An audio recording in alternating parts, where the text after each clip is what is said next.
check and see that. Always the last person out of Is there. that David the other? Me? Is that David or is that you talking about? It's I can't even say. Are we talking to Dave or Mark? To Kamal Van. And then Mark. He told me my shot was blue. I said, no, I'm bluish. I'm blue. So I don't know what to do. I think that then they go, maybe I think Christine will sign her up for for track and field.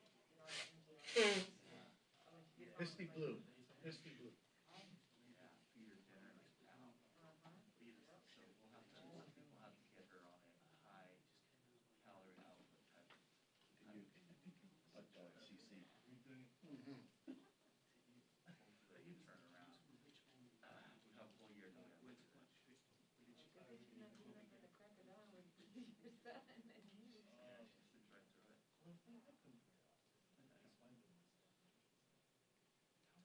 I think it'll be good for all of us getting up early.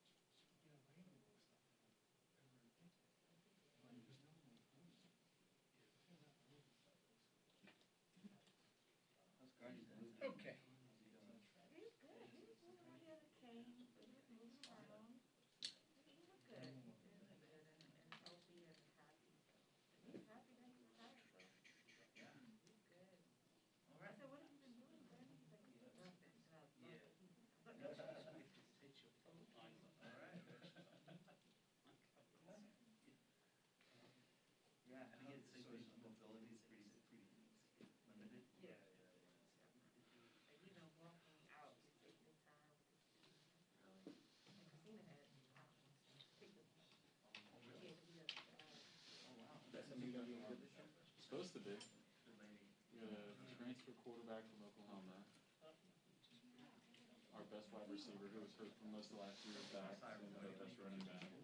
I mean, let's score like 40 points a game. The question is, will we stop anyone from scoring on them? Yeah, like nothing like So, her. Texas and KJ. Yeah.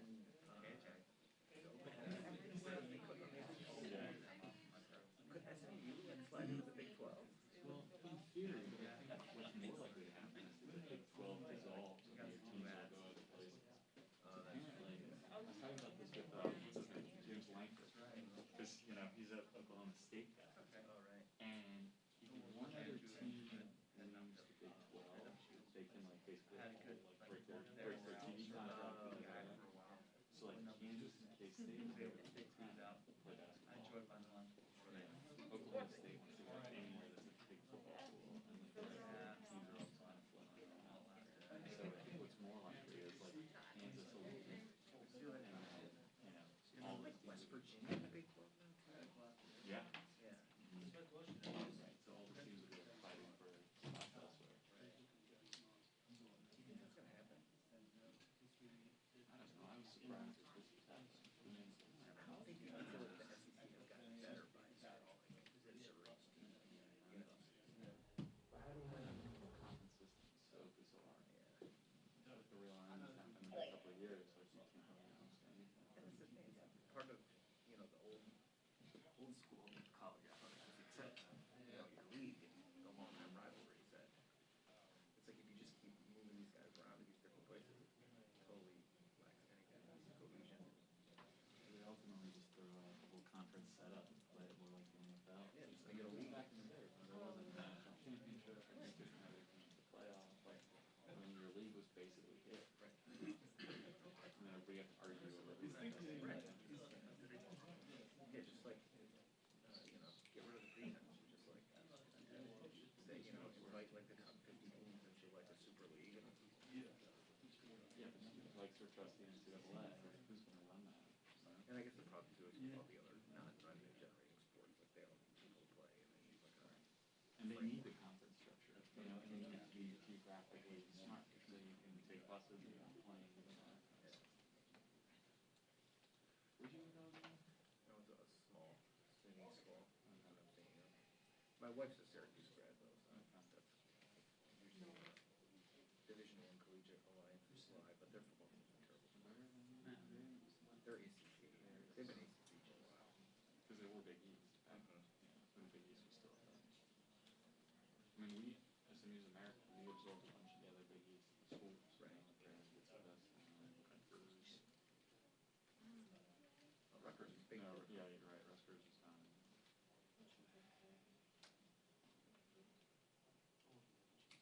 Yeah, I think probably moving the ACC was a net benefit for Syracuse. Mm-hmm. Because they've been able to hang with the basketball conference. I mean, their football program just been a disaster. Since Donovan McNabb. Really, that was the last time they were super competitive. Uh, They beat Clemson a couple years ago. oh, I remember that. That was like a huge, like, shock. There's always like one of those early on in the season. This is never gonna be over.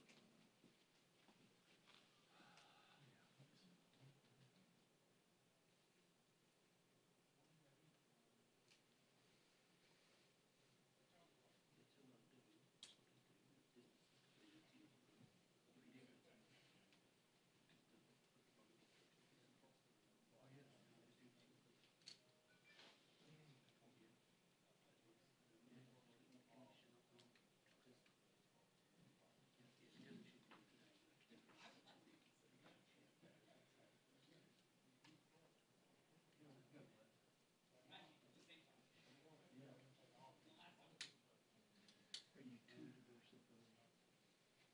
I get stuck everywhere. Huh? I get stuck everywhere. It's good that because I'm good. I just stay down. So, someone could help. Sell all the bridges that are last December, so it'd be long-term capital gains. I think that's probably why it's delayed, right? Like, Cash is even.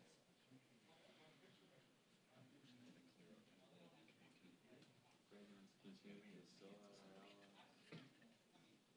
they are commissions. I mean, I'm doing okay with it, but it's like, it's never on the record tax. Tax equivalent, so withdrawal.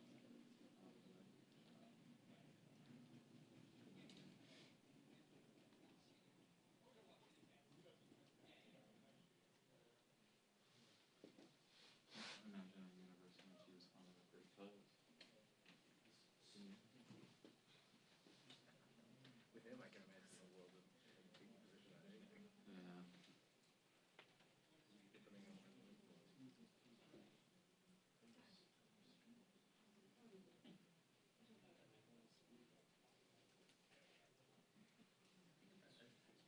So where are they gonna do that early morning show to?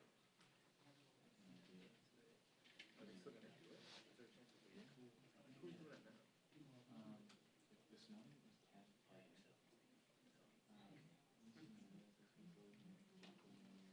It's a weird show because it's like That's like Morning Joe Jason. it's in like Morning Joe people run it, Yeah. so it's kind of part of their little like Right. stipend. Right. And so like I think there's some debate over whether it's like maybe like Joe Tuesday. Right. Television presenter. Right. Would you want that game? That's hard. Kind of brutal. Yeah.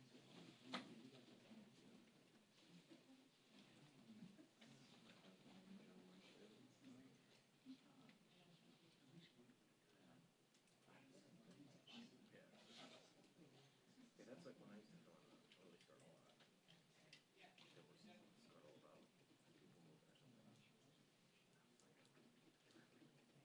But the idea of being the anchor seems good permanently, but then you're like you said, you're kind of stuck there. And then especially at CNN, they don't, the Early Start anchor doesn't do anything else. Like they basically worked that. They had that Dave Briggs guy on it for 3 years, and I literally think he sniffed the air past 5:59 a.m. It's like a good way just to get lost, you know. And you know, I mean, people in the spots and they would do that analysis. Yeah, right, right.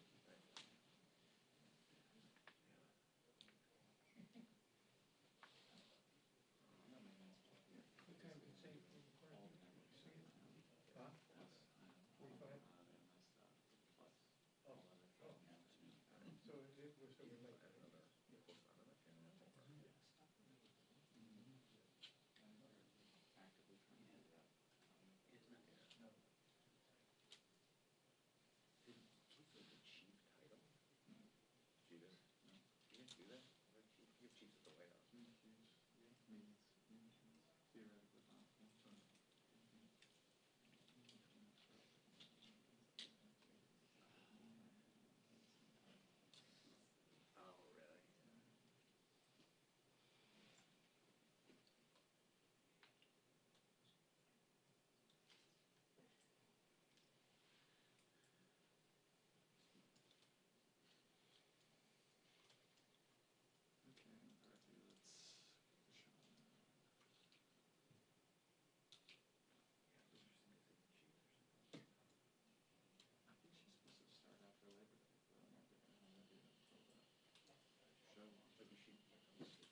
Okay, we're not starting yet.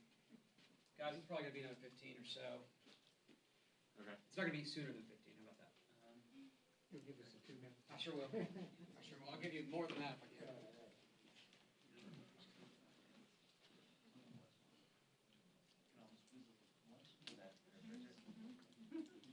But maybe she doesn't want to do that.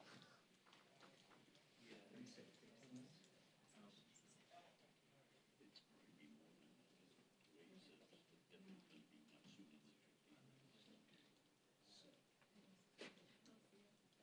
history?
Oh, those clothes, yeah, that go around. Yeah.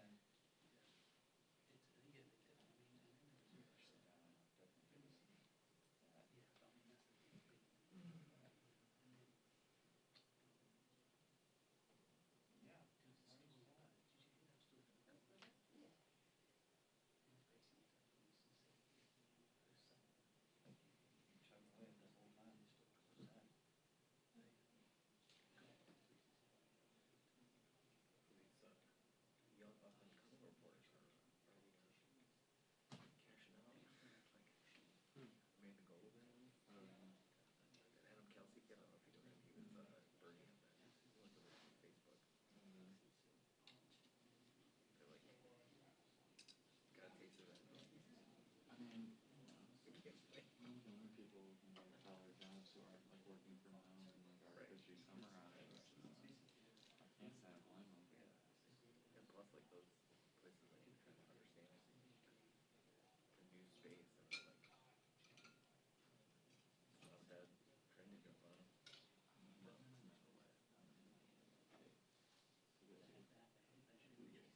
What she got? First of all,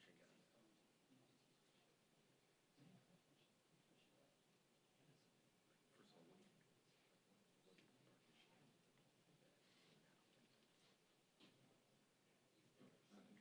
mark is she in?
donuts. Please don't talk about food right now. What, are you hungry? Kind of. Or the other way around? No, Too I'm many hungry. donuts?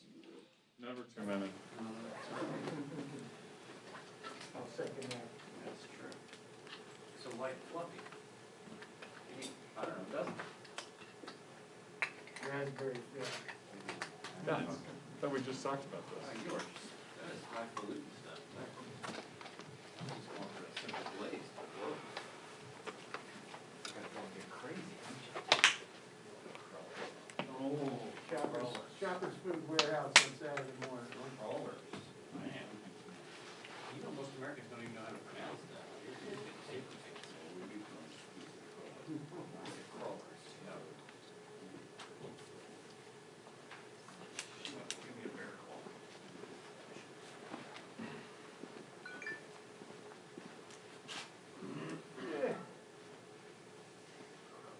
Bear claw. Leave the fruit out.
Get an easel?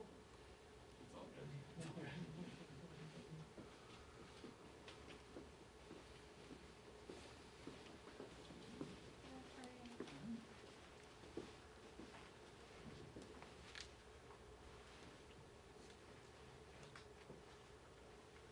Turn recording's about to start.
you when you started? Hmm? You didn't know that before? I'll make sure he knows when it comes up. I'll give him the signal. I'm just gonna keep asking him. Filibuster, you know, Did you get the? I see. how badly did Joe Biden sell like America? Man, some day already. I did, thank you. I gave you my personal so you could like share me, but the first just as well. The link is great. I think it's just personal. Yeah, in my head I was like, oh, so like share me on the file, and like my auto comes my like I was being more complicated than I needed to be. I'm making fun of myself.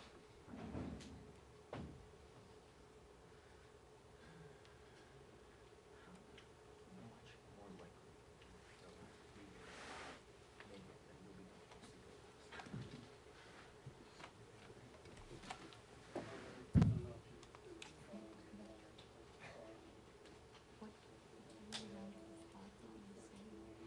So that's what sucks is I'm like missing the meeting guide right now.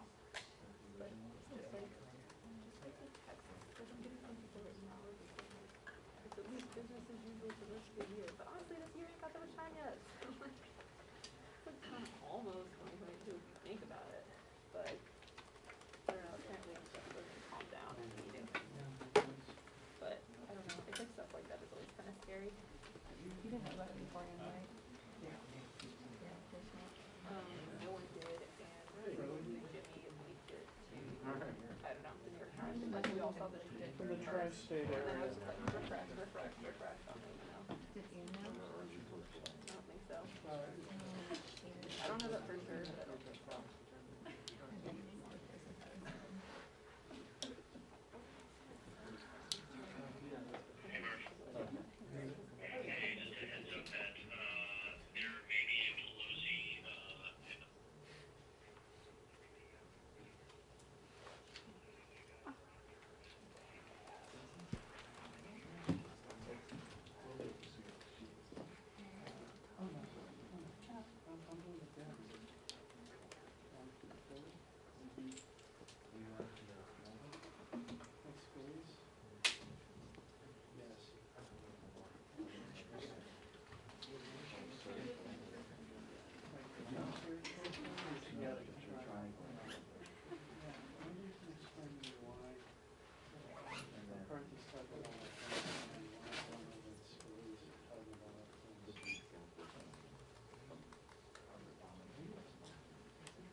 Now we're learning how to do 26,000 Yeah. people evacuated, only 4,000 are American. And you can be sure the Taliban, who are now in complete control, did not allow the best and brightest to make these evacuations. Wait, so we were, the Taliban only let dumb Americans leave? That's the play? We're dumb in Afghanistan. Afghans utterly trapped. Don't do that. Just jumping on them.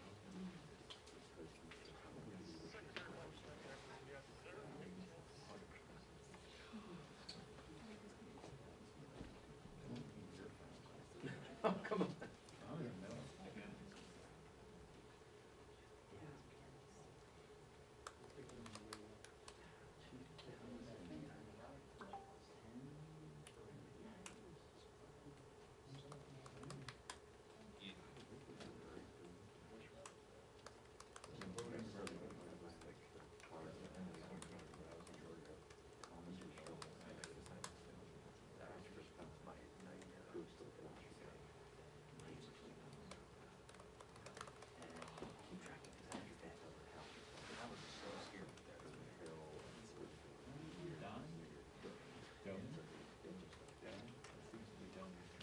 His is more like, it is that, but it's like more of like the conspiracy theories and social media is wrong.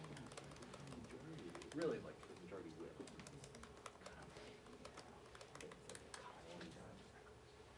Always the leadership. Something, I can't remember, but it was. That mental from Michael Warren.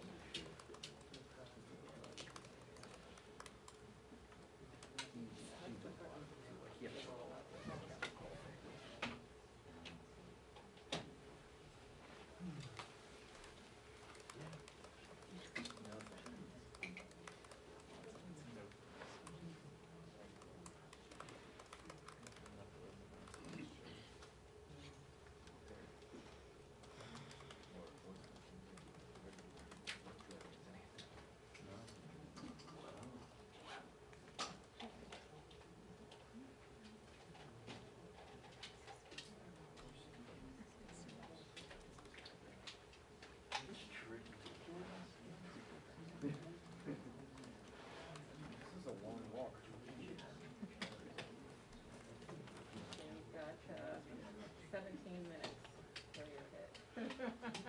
feeling good about it, to be honest with you.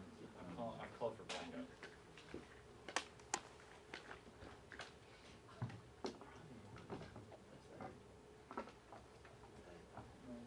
For the entire existing. Already, yeah. Often. It'll be a long day. Really speaking for himself. And he I got the message you sent me. Really? Yeah. Oh, thank I you. wrote them off. Thank you, I appreciate it. But I'm nevertheless glad we got to have this time together. Well, it's too much to do that. I feel the same way. Yeah, he's been a long time.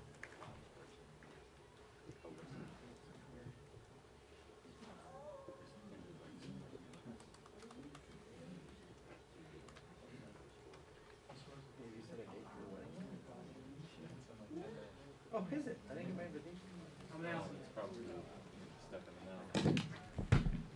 Wow, that's soon. Yeah, 20 people. Are you doing it in Texas?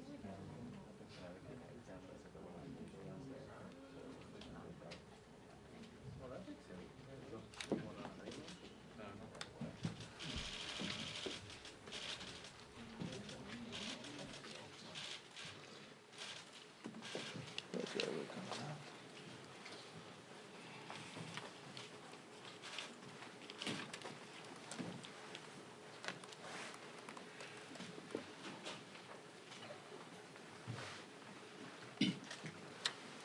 Good afternoon.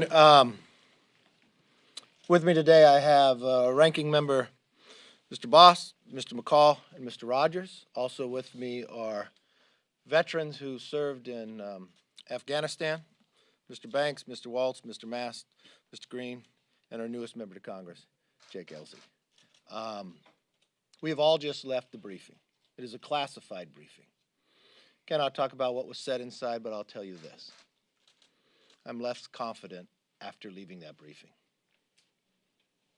There's no possible way that we can get every American that's still in Afghanistan out in the next 7 days. We are just 3 weeks away from the 20th anniversary of 9/11. At no time should America ever bend or allow the Taliban to tell us when we have to stop bringing Americans out. We should stay until every single American is able to get out of Afghanistan. And we should use every recourse possible to make that happen. And we should not negotiate it.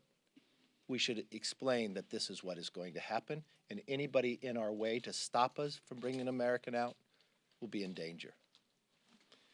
I have a number of members that are here. Unfortunately, much like our other briefings, it was cut off short. There are members still in line and veterans who wish to ask questions. The Democrats felt that we could only have the 90 minutes, no other time. As I watch other countries and our allies across this world bring their bodies back together of government to work on how to bring their citizens home, the Democrats bring us back to spend trillions of dollars. They fight because they can't bring a rule up. They spend their time on phones trying to twist arms to get people to vote, whereas they should drop that. And our entire focus, Republican, Democrat, Independent alike, should be nothing else than bringing our Americans home. We shouldn't work on other items, and especially the spending of trillions of dollars. That should be our only focus. We shouldn't cut off our briefing with the administration because they have to get back to vote on their rule. This is what we should be voting on. If I look to the UK, they brought their parliament back to work on bringing their citizens home. We should be doing the exact same. I know the effects that it's having on those who are there, those who are back home, and those who are served. For every single individual, from every Gold Star family, from every veteran, I want to thank you for your service and your sacrifice. You did exactly what was asked upon you. With that, I'd like to call up our ranking member of veterans, Mr. Bost. Thank you, Leader.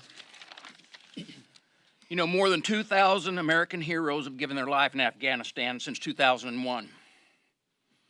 We must never forget their sacrifice and the sacrifice that their families made as well. One of the scariest days of my life was the day that I watched my son leave this United States and move into a war zone. I'll never stop being grateful that he made it home safely, and that so many of his fellow servicemen made it home as well, including those who did deploy into Afghanistan. But after 2 decades, they did make the world safer. And they are still trying to make the world safer, and they're trying to take care. Each one of them are reaching out to our offices to try to identify Afghans, people that work with them, to try to get them back home. So they're not stopping sacrificing today. They're still trying to serve. Unfortunately, the Biden administration has let them down. They're watching the country that they had to fight in and the people that they fought alongside be left in chaos. My plea to you at this today is check with the veterans you know to make sure they're doing okay. Talk to them. The concern that they're feeling and the uptick that we're seeing in the calls to the hotlines for those veterans and what they're feeling has increased tremendously. Make sure that you check on them. And if you're a veteran, a service member who served in Afghanistan, and you're feeling this, reach out to this Veteran Crisis Hotline, which is available, and I want to give you that hotline number right now. It's a confidential call. It's 1-800-273-8255, or you can text 838-255. Once again, it's called 1-800-273-8255, or text 838-255. Now, know this, to each of the veterans that are listening out there, you're not alone. You didn't fight in vain. You did a great service for this nation, and we know you continue to serve in your communities. And with that, I yield back. And I want to introduce Ranking Member McCall. No, thank you, Ranking Member Boston. I agree. Today's the day to say thank you to our veterans. They're hurting. They're in a bad place. They wonder, was it worth it? And as they see the Taliban take over, it raises a lot of questions. We just got out of a classified briefing with the Secretary of State, Defense, Chairman of Joint Chiefs, the DNI, so all the key components. And as the leader said, we left with more questions than we did with answers. My understanding is the President just announced a firm withdrawal date of August 31st. I can tell you there's no way we can humanly get all of our American citizens and Afghan partners out of country by that time. I've called this consistently an unmitigated disaster of epic proportions. It will be a stain on this presidency, and particularly after the decision made today and what we heard today, he will have blood on his hands. People are going to die, and they're going to be left behind. The biggest credo in the military is no man left behind, no one left behind, and that's precisely what we were doing. We were violating the trust and moral obligation that we gave them. And not only that, but how is this impacting our status in the global community? You know, when our Brits, the Prime Minister and Secretary of Defense, are calling upon us to extend the deadline, the Germans, because they want to get their people out of there as well. But instead, we have a president who's intimidated and is begging to negotiate with the Taliban. To put ourselves in that place where we're begging the Taliban to give us more time to evacuate, and then we give the Taliban exactly what they want, empowering them. I know when Biden met with Putin, Putin said you cannot put your ISR intelligence capabilities in the region. And now we're having the president of Russia telling this president what to do. Our global standing has greatly diminished. We're projecting weakness, not strength. And for months, we told this administration, as the IC briefed us on a grim situation, that it was deteriorating rapidly, and Taliban's going to take over, Afghan's going to fall. Please get our Americans out. Please get our Afghan partners out. Instead, they're stranded there, our military's pulling out, and they're going to be left behind. And from a world stage standpoint, I can't think of a weaker posture that we could put ourselves in. Our allies no longer trust us, and our enemies no longer fear us. and that's Russia, China, and Iran and Pakistan. This will have grave long-term consequences for our national security down the road. And with that, I'd like to introduce another veteran of Afghanistan, Mr. Banks. I'm sorry, Mr. Rogers, I apologize. Listen, Joe Biden has not been listening to anybody. He's not listening now. One fact that was abundantly clear in the briefing we just had is that it is not possible to get all the Americans out of Afghanistan by next Tuesday. And then you heard the president go on the air within the last hour and say, it's still a hard deadline. That is reckless, and it is going to leave blood on people's hands. And everything about this situation that we're in now is Joe Biden's fault. When he told George Stephanopoulos a couple of days ago that none of his advisors advised him against leaving Afghanistan the way he's doing it, that's just a lie. The fact is, Joe Biden made the announcement in April of unconditional withdrawal. In May and June, our committee repeatedly was asking the administration for a plan. How are you going to responsibly withdraw? And they couldn't give us one. I wrote a letter to the president in July asking for a plan. Still hadn't got a response. And now, in August, the Taliban takes over. He's not listening to his advisors. He's not listening to Congress. And this is the result that we've got. When you see ISIS-K and Al-Qaeda in Afghanistan about to commit terrorist attacks, know Joe Biden created this place that we've got over there now to be as dangerous as it is with his reckless decision-making. Either he's senile or he's in denial. But either way, it's reckless for our country, and this disaster that's taking place is his responsibility. And I yield now to Jim Banks of Indiana. I thank the ranking member and the leader for putting this together today. I served in Afghanistan in 2014 and 15, just prior to being elected to Congress. My job there was as a foreign military sales officer, so I was on the front lines of acquiring the equipment that the Americans provided and turned over to the Afghan Army and the Afghan police. I'm going to read to you what is so painful for me and so many other Afghan veterans who served in that capacity and others who served as a part of the train, advise, and assist, equip effort in helping the Afghans. We now know that due to the negligence of this administration, the Taliban now has access to over $85 billion worth of American military equipment. That includes 75,000 vehicles, over 200 airplanes and helicopters, over 600,000 small arms and light weapons. The Taliban now has more Black Hawk helicopters than 85% of the countries in the world. But they don't just have weapons. They also have night vision goggles, body armor, medical supplies, and unbelievably, unfathomable to me and so many others, is that the Taliban now has biometric devices which have the fingerprints, eye scans, and the biographical information of the Afghans who helped us over the last 20 years. And here's what we just learned again in the briefing that we just walked out of, is this administration still has no plan to get this military equipment or these supplies back. Instead, it's all fallen into the hands of the Taliban. There's still no plan to account for what has happened to these weapons. I can tell you with Ranking Member Rogers behind me that HASC Republicans will fight next week when we go through the National Defense Authorization markup to fight for a plan. If this administration, the Democrats aren't going to do it, we will do it. We will demand a plan to account for all of this military equipment. But here's what I'm concerned about even more than the Taliban acquiring these weapons.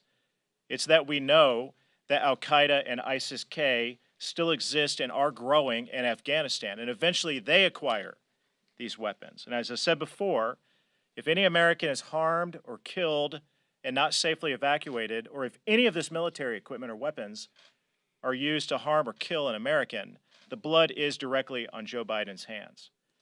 What's also painfully clear from the briefing that we just walked out of is that behind closed doors, the Biden team tells us one thing. They admit mistakes. They know this is a dangerous situation going on in Afghanistan. And President Biden tells us something different. He tells us that everything's okay, that it's under control. So either Joe Biden is lying to us, or he's not in touch with the team that just briefed us in the room. And that's a shame as well. So with that, I yield to Representative Waltz from Florida, a fellow Afghanistan veteran. Mike Waltz from Florida. I've served multiple tours in Afghanistan as a Green Beret on the ground. And this is deeply personal to so many of us. I personally have helped my Afghan interpreters get back to the United States. They're thriving now as American citizens, but their families are being hunted down as we speak. I've also had one that fought with us. His name was Little Spartacus. He was such a fighter. He was intercepted at a Taliban checkpoint with the very American documentation that he needed to get out of here. They didn't just kill him. They took him home to his village and beheaded his brothers and cousins in front of him before then beheading him. I've seen school principals run out of town and murdered after they were hunted down. Their crime, teaching girls. And then the girls' school was burnt down. The Taliban have not changed. And what is clear from the briefings, what has been clear from the months of briefings that our committee have received on the Armed Services Committee, is that a Taliban takeover equals Al-Qaeda 3.0. And one thing that Joe Biden either won't admit or doesn't understand is that what happens in Afghanistan doesn't stay in Afghanistan. It spreads like a cancer. It will follow us home. And many of us have been very clear about that danger across multiple administrations. This isn't about politics. This is about the fact that America now is less safe. Here's why we're in even a worse position than we were in 2001. Because now we have no bases in the region. One thing that's clear from the briefings, and we've been asking for months, is not a single country surrounding Afghanistan, not one, has agreed to allow U.S. forces to base there, to allow our intelligence, our drones, and other things we need to understand what's going on to base there, much less to allow lethal strikes to keep a lid on Al-Qaeda and ISIS and others. The intelligence community has been very clear. They have the will and the intent to hit us again. So as we head into the 20th anniversary of 9/11, we now face a prospect of our soldiers having to go back in. Now the Taliban is much more heavily armed. Our local allies have been hunted down. There is no Northern Alliance. There are very small elements left, still willing to resist. And I can tell you we're going to lead that effort from Congress because the administration won't lead to continue the fight and to continue to keep America safe. This is a disaster on historic proportions. And there needs to be accountability. And that accountability, sadly, is going to come from right here. With that, I yield and I hand off to my fellow veteran, brother in arms, Brian Mast. Thank you, brother. Absolutely. Brian Mast was injured in Afghanistan September 19th, 2010. Had countless friends killed in action to my left and right. Recovered alongside hundreds more. Had the honor of serving alongside hundreds of thousands that put on the uniform. I have two brief things to say. One of them is a message to our veterans, and one of them is a request for you, the media, and all Americans, really. This is not a walk and chew gum situation where we go out there and with half of our effort work to get Americans home, and with the other half work on things that are peripheral to that or have nothing to do with that. You as the media can pressure this place. When something's going on here, like working on a bill that has to do with altering voting or infrastructure, you need to ask the question, what the hell are you doing? Get our Americans home. When somebody starts working on something other than getting our Americans home here, say, what the hell are you doing? Work on the rules of engagement for those Marines and Rangers on the ground to make sure that they have everything that they need in place to get the job done and to get home. When somebody's asking some other question here, working on something else in the Rules Committee or something else, say, what the hell are you doing? Did every American get home yet? Did you get all of those SIVs taken care of? When somebody's working on something else, say, what the hell are you doing? 435 of you need to be helping the State Department with every asset within your staff to help them process those SIVs. Get every American to pressure the people in Washington, D.C. here to get every American and every person that helped Americans back here safe out of the hostage hands of the Taliban. That's an active role that you can play. The administration will listen to you. They'll probably listen to you more than anybody else. If we know one thing, it's they're most concerned with optics. And that's probably what's putting more people in danger than anything else. The optics of why they wanted to get out so soon, the optics of why they're not calling this a combat mission. You can help to create the pressure to get people back home. My message for veterans is this. And I spoke about it with my friend Jim Baird earlier, who lost an arm in Vietnam. It wasn't Jim Baird's fault that they lost Vietnam. It was the fault of those in Pennsylvania Avenue. It wasn't the fault of those that trudged over the mountains in Afghanistan, that were in the firefights, that were kicking in doors, that were going through those fields of improvised explosive devices that Afghanistan has lost. It is the fault of those at Pennsylvania Avenue. I yield to Mr. Green.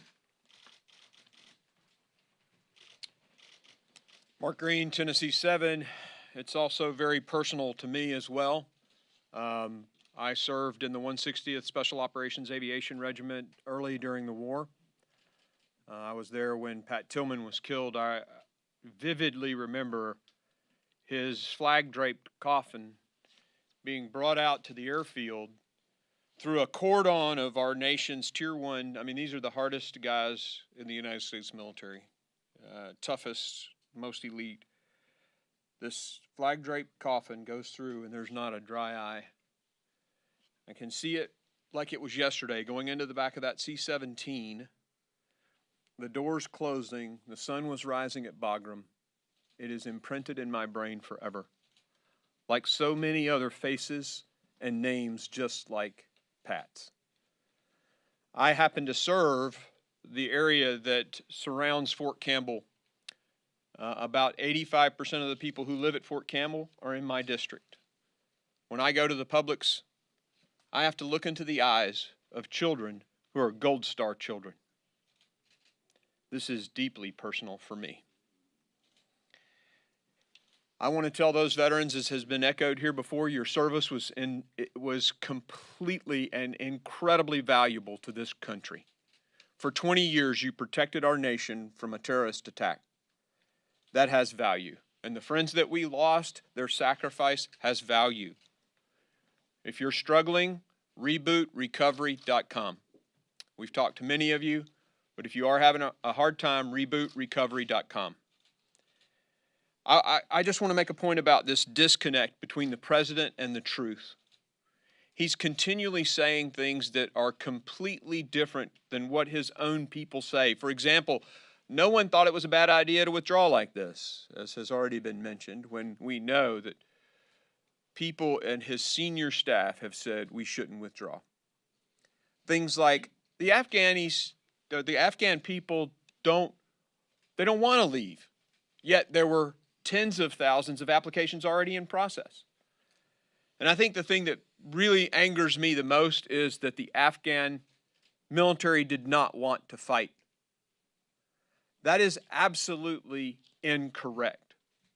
I served with those men and women. I took care of them when they were wounded on the battlefield. Afghan Special Forces in my hands, bleeding. They are warriors, and they have carried the ground fight, if you go do your homework, for the past several years with over 50,000 casualties. They are brave and they want to fight, but they felt abandoned by the United States of America when they woke up and went to Bagram Airfield and we were gone, crickets. When you withdraw like that, you take the heart of fight out of them, and of course, their fear of a ruthless, beheading Taliban, they blended in. This is a tragedy that is on Joe Biden. But I want to say one more thing before I step down and hand it over to Jake. Your credibility is at stake too. Remember when President Trump made the comment, or it was a speech to NATO, and he left out Article 5, and you guys went crazy. Oh, he doesn't support NATO. This president has been asked to stay in Afghanistan, to support our NATO allies who came to that country on our behalf because we were attacked. And he has said, no, we're getting out by the 31st, regardless of what you think. Now say something about that in the press for your own credibility. I yield to Mr. Ellzey. Thank you, Mr. Green. My name is Jake Ellzey, Texas 6, the newest member of this caucus. I was a 20-year Navy veteran, flying helicopters and jets off aircraft carriers. 2001, we started the war off the USS Enterprise, flying Tomcats, night strikes on Tora Bora before anybody knew what Tora Bora was. I toured again in 2009 and 10 as commanding officer of a fighter squadron, flying into Afghanistan yet again. And then again when I retired in 2012, in 2013 and 14, I deployed as a contractor flying ISR aircraft out of Bagram Air Base. For all of us, this is not politics. Nobody wants to be standing up in front of you talking about this. This is a failure. We want to be talking about other things, but this is personal, and it's about Americans, not politics. I'd like to point out that 2,443 American souls have given their lives for their country and for the betterment of another one since this conflict began, nearly 20 years ago. Since 9/11, 30,000 of our brothers and sisters in arms have taken their own lives, eternally wounded by that which they witnessed and experienced in Afghanistan. They will never be forgotten. Long after this failure will be talked about, their memory lives on, and it wasn't in vain. They did their jobs. What we have now is September 10, 2001 in Afghanistan. They completely own the country again. Only now they're one of the best armed militaries in the world with our equipment. That should worry everybody going forward, the surrounding countries and our allies. But it's a simple fact. So the question we have is, as we talk about how many people we're going to get out of this country in the next week, when we know we don't have 50% of them gone in the last week, how did we get here? Who made the decision to use Hamid Karzai International in Bagram, in Kabul instead of Bagram? You've got a 1-runway airport in Kabul and a 2-runway airport 30 miles to the north that's easily protected and always has been protected by American military with at least twice the capacity and heavy lift capability to get our equipment out and our people out. Who made that decision and who was in charge of it? As an analogy, it would be much like the military deciding we're going to evacuate Washington, D.C. out of Reagan instead of Andrews. Does that put that in perspective? This is a massive failure that we don't understand, and nobody's talking about how that happened. But it's just one of many failures that have occurred. Now, the August 31 deadline, we're talking about a military mission here. Nobody can put a date on the accomplishment or the completion of a successful military mission. There's no arbitrary date. The mission is complete when the mission is complete. And if the Taliban harms a hair on an American's head, all those aircraft and those aircraft carriers, those AC-130s, we will rain hellfire down on you until all Americans are out. And that's what this administration needs to be saying. This commission is complete when it's complete and not a day before. Thank you for your time. Leader McCarthy. I want to thank all of them who have served up here. You realize that it's personal, but it's personal to thousands of Americans out there. It's extremely personal to the Gold Star families. There's no one in the world outside of Joe Biden who thinks we can get everybody out by August 31st. If there's anything this body of Congress should do, it's pass a resolution exactly saying that. Do not pick the date. Pick the mission that every single American gets out of Afghanistan. And that can determine the date when it's done. And use whatever means possible to make that happen. We are America. We have a force that can get it done. We just need a president that'll give the authority to make it happen. Any time wasted in Congress on any other topic is exactly that, a waste. We've only been allotted 90 minutes to have this discussion, but we spent an entire night. The leadership of the Democrats spent their entire day, yesterday and today, trying to twist arms to get people to vote for trillions of dollars, not twisting one arm to make sure you get Americans out. I think they spend a little time listening to this country. They'll know what their work should be done. With that, we'll open it up for questions. Yes, ma'am. Mr. Leader, thanks so much. You just said there is no way possible to complete this withdrawal within 7 days. Why don't you think it's possible? And what is your message to the president if he sticks with this timetable? The reason why there's no way possible, look at the number that we have there. They will not even provide the official number, the amount that we have been able to get out there. And personally, to the number of members here, Mark Green just yesterday working, getting individuals out. Reports that they're having to go to another country inside officials inside Kabul. I raised that to the president as well. Even from our own reporting from those who are in charge will tell you they can't get the job done in that short amount of time. No one understands or believes that they can get out by the 31st. And to allow the Taliban to dictate to America when we depart and that we have to leave Americans there, no American should be held hostage and no American should be left. And if it's very clear from this conference that we will spend our time on the floor only focused on this. Until every American's out, we should not be working on anything else. Yes. I want to ask if you believe the previously negotiated May 1st date for withdrawal, whether you believe that would have worked out better than what we're seeing today, and if so, why? And secondly, if I may, do you intend to whip your caucus to vote against the infrastructure bill? Well, first of all, I don't think the infrastructure bill should come up. I don't think any other business should come up. We should be spending our time on this right here. And looking at the past, speaking to Mr. Pompeo, speaking to the former president, I know this would have not have taken place. To listen to the administration today say that they had planned for every scenario. Would you have planned for this? To watch the president get asked the question, was there any mistakes? Would you do anything different? No. Why would you continue with this plan of failure? Knowing for myself, by being a gang of 8, knowing what the intel was ahead of time, you knew that this was an option, that it would fall this fast. You watch. Why not after the first city? Why not after the Taliban broke the agreement they had before? Why didn't you come back with force? Why would you leave and take the military out and leave the citizens there? Why would you leave in the middle of the night the base and not tell our allies? Our allies went there to protect us because of 9/11, because of the respect they have for America. Our own allies today that have risked their lives and their citizenry are asking us to stay longer. I will tell them we hear them and we believe we should. We should keep our promise.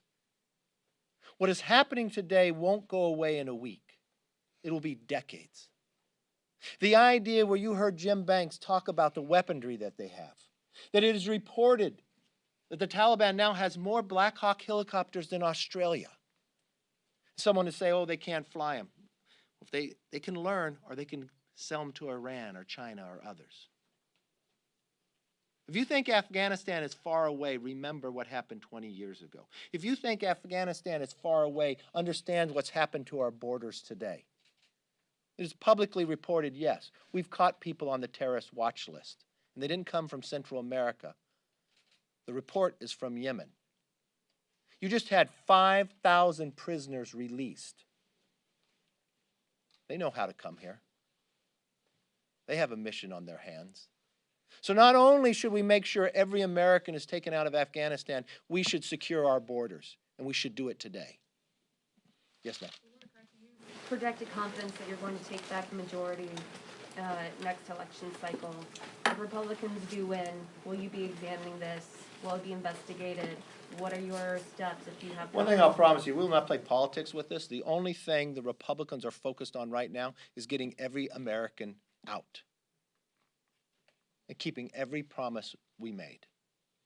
We will hold, when we're in the minority and when we're in the majority, we will hold people accountable for the mistakes that were made, the plans that were carried through now. Why weren't they changed?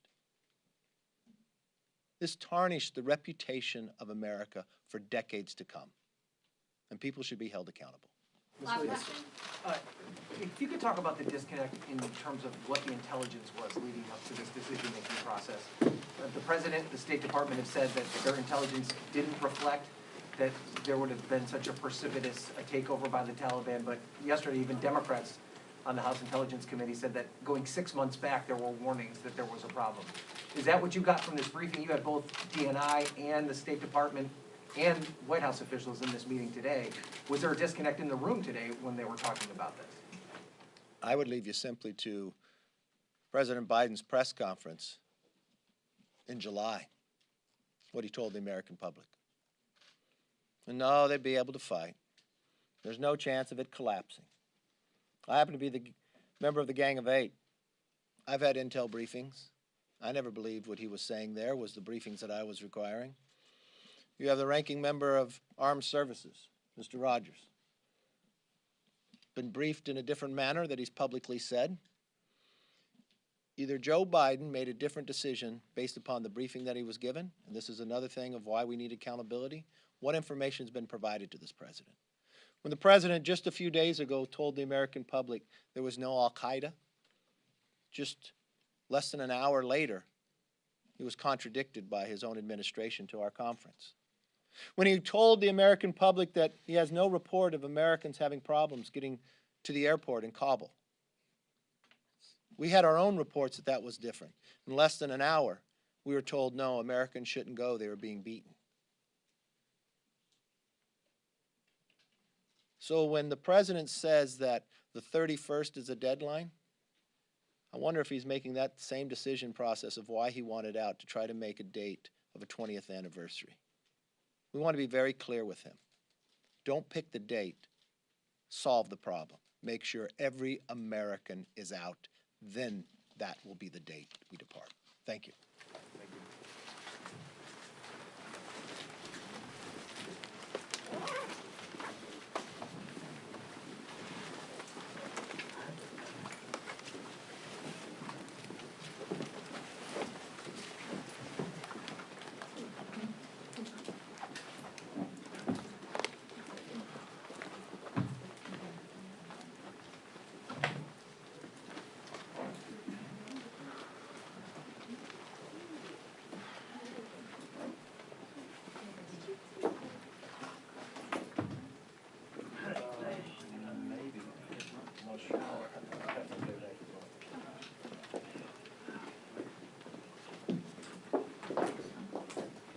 We don't have a clue when that's actually going to happen, you know. Well, I mean, if you read it, you know, it's still voting like that, so that means, so if they got to pass the bill.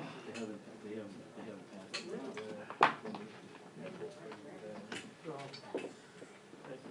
that timeline was written. Yeah, right. Yeah, well, good. Yeah, man. Go ahead. Good luck.